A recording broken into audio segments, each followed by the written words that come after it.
Assalamu alaikum students. Before going to our educational topic, please subscribe my channel Muntzir Mehdi Science TV on YouTube. Press the like button and share this lecture to your friends and classmates who have no access to it to add in their science education. And those students that are preparing privately can benefit from our channel very effectively. Let's come back to our topic, that is second part of this video lecture, during which we will discuss about hydrated carbons, that why carbohydrates are called hydrated carbons. Students, this is a short question that can come during exams. The general formula of carbohydrates and some important functions of carbohydrates will be discussed in this part of video lecture. As in the previous video lecture, that is the first part of this video lecture, we have studied about the definition of carbohydrates, that carbohydrates are polyhydroxyaldehyde or ketones. By understanding functional groups, that what are the functional group, like what is the aldehyde functional group and how can we represent it. Similarly, what is the ketonic functional group and how can we also represent it. Similarly, the carbonyl group, polyhydroxy condition and organic compounds definition. Not only students organic compound definition, but whether carbohydrates are organic compound or not. Whole of this description you can find in the first part of this video lecture. But students, in this second part we shall start with what does mean by the hydrated carbons and why are these hydrated carbons associated with carbohydrates. But before understanding hydrated carbons, firstly we understand the general formula of carbohydrates, that is CH2O.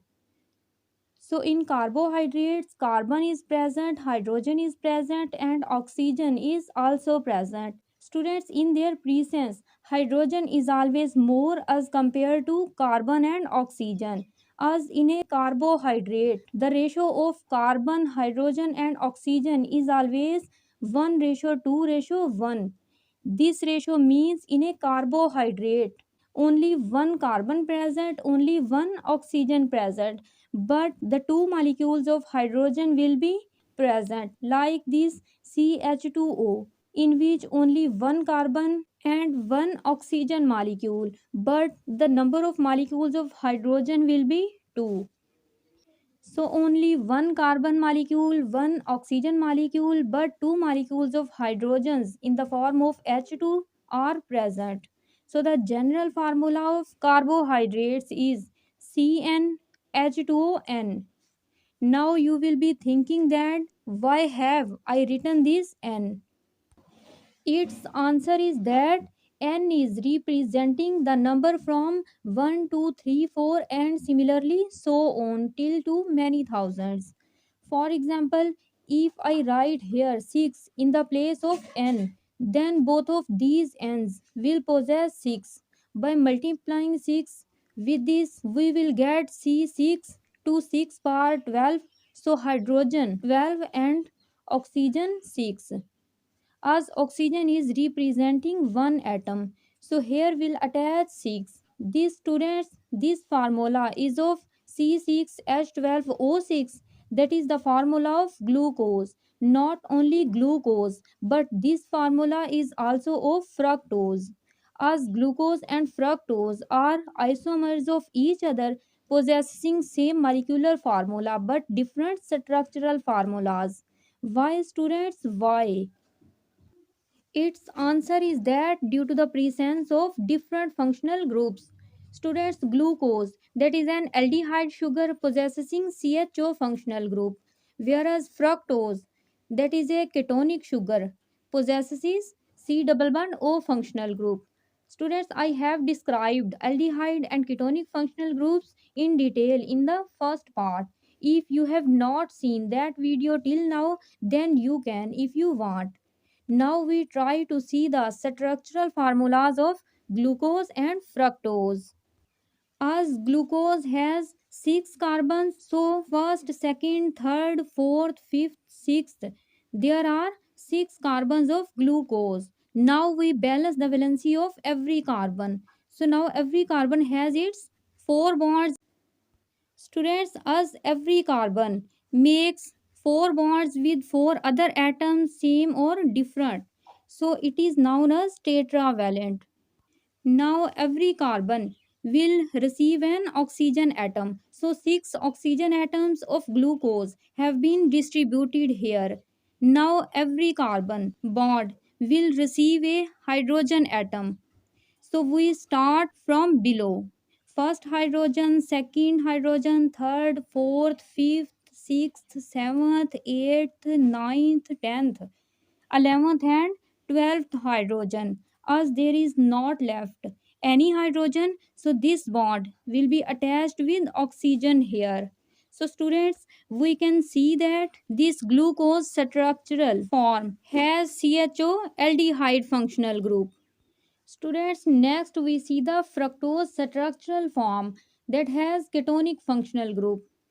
Fructose also possesses six carbons. Now we balance the valency of every carbon. Students, can you tell me that how many bonds are present around every carbon? Yes, tell me. Yes, every carbon possesses four bonds. Now we distribute six oxygen atoms in this way that every carbon will receive only one oxygen. At the third number, we distribute 12 hydrogen atoms in this way that firstly lower and upper carbons will receive hydrogens in the case of fructose. So, students, every bond of carbon will receive one hydrogen only. Three hydrogens here and three hydrogens here.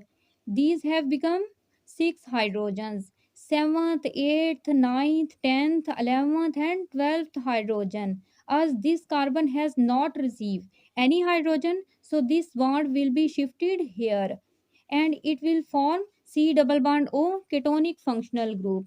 Now we can see that at the both sides of this ketonic functional group, carbons are present first here at this side and second carbon here at the other side. Whereas in the case of aldehyde, carbon-carbon bonds are present at the one side here and a single hydrogen is present at the other side. That is of aldehyde functional group hydrogen. I hope now you are completely understood that the molecular formula of glucose and fructose is same, but structural formulas are different, like these. Students, both of these six carbon compounds, glucose and fructose, are also known by the name of hexoses. Now come back to our this general formula. If instead of 6 we write 9 here, then we will attain C9, H18 and O9. That is also a carbohydrate. But if instead of 9 we write 11 here, then we will attain C11, H22 and O11 named carbohydrate. So students, according to this general formula, by writing any number here in the place of n, we will get a carbohydrate with respect to that n number. Dear students, this n number may be from 3 to many thousands. So if we divide it with 9 number, then we will get the ratio of 1 ratio 2 ratio 1. 2 1 is the ratio of water H2O. So students, the ratio of hydrogen and oxygen in any carbohydrate is same as in water, 2 ratio 1. Similarly, if we divide this carbohydrate with 11 number, then we will again obtain the same 1 to 1 ratio. That is the ratio of carbon, hydrogen and oxygen. Students, mostly the ratio of CH2O is always 1 to 1 in monosaccharides and of hydrogen and oxygen remains 2 ratio 1. Students, keep this basic point in your minds that this ratio is for monosaccharides because in complex cases like for disaccharides and for polysaccharides this situation changes, this ratio changes. Why? This we will discuss in our upcoming videos. So students, consequently, due to the presence of carbon along with H2O and H2O along with carbon, the carbohydrates are called as hydrated carbons or hydrates of carbons. As hydro means water and carbons. So hydrated carbons means the presence of H2O in carbons and along carbons. That's why carbohydrates are called by the name of hydrated carbons. Dear students, now we try to prove this hydrated carbons term practically with the help of a daily routine life example. Suppose if we take a wet wooden stalk or wet wooden branches and try to burn them, then these wet branches will not combust, will not burn. Why, students? Why? Because these wet branches that are usually carbohydrate contain H2O. So, due to the presence of H2O, these branches face a difficulty in burning. But if we try to put these wet branches on brand fire, then these wet branches will also burn, but by releasing water from their other side. But on the other hand, students, if we burn dried sticks, then these will burn without any difficulty. Why? Because water has been removed from these dried sticks, and by the burning of these dried sticks, we obtain coal, that is a form of carbon. So, from this general experiment and usual happening, students, we can say that carbohydrates are called hydrated carbons. Why? Because these contain carbon and H2O in their combination and form the general formula of carbohydrate CnH2ON. Dear students, as carbohydrates are present in living organisms abundantly, so these perform a large number of functions in the living organisms. Some of these functions are discussed here. So now we understand some functions of carbohydrates. The first function is that carbohydrates are involved in the formation of different structures. Which structures? Students, which structures?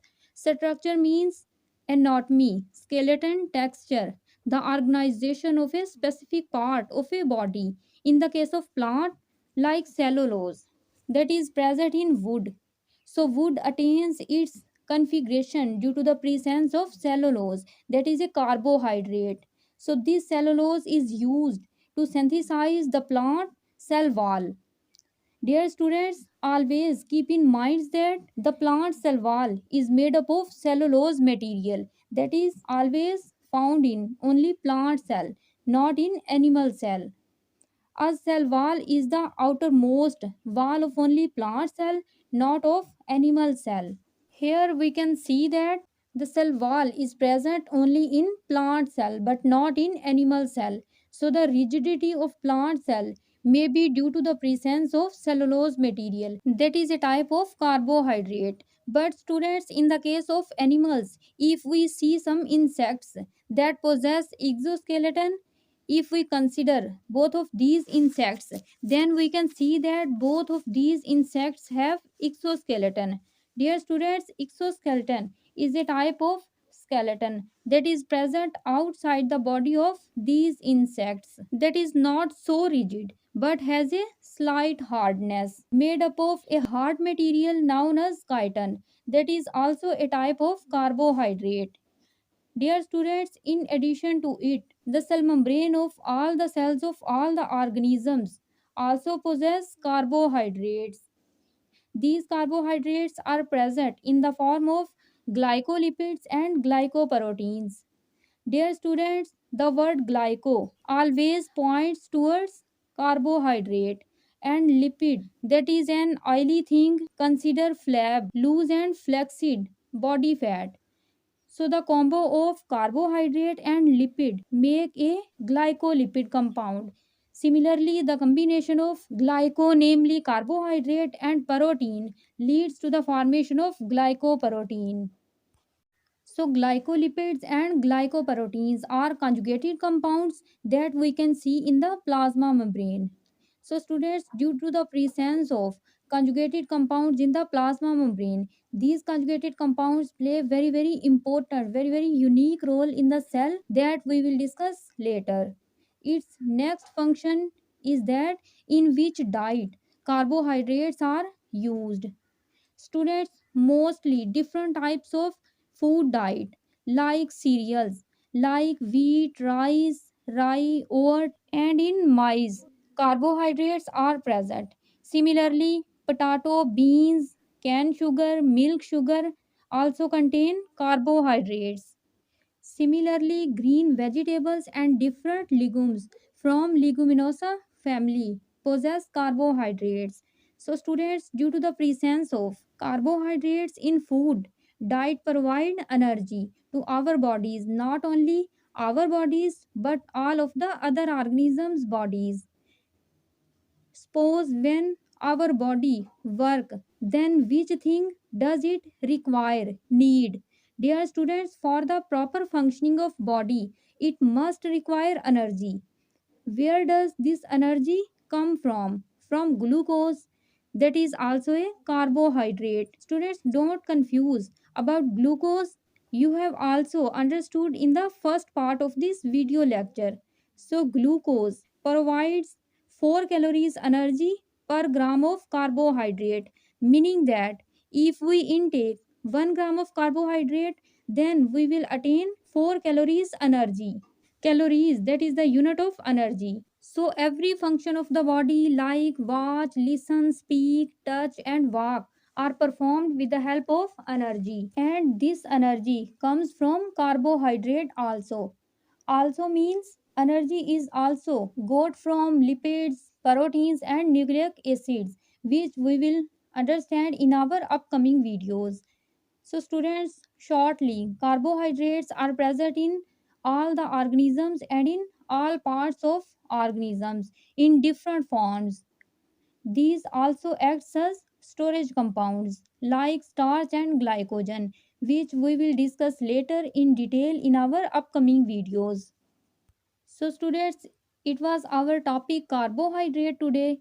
Prepare it ably so that you can write it truly in your own words if this question is come.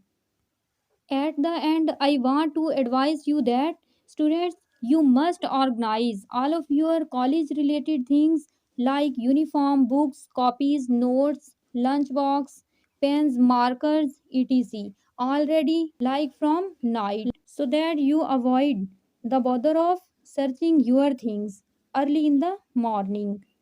Students, not only college related things, but you must organize everything that is in your range. Organize it properly, regularly, and timely so that you could help your mother because she is a prize of God for you. Finally, students, many thanks for watching this your video.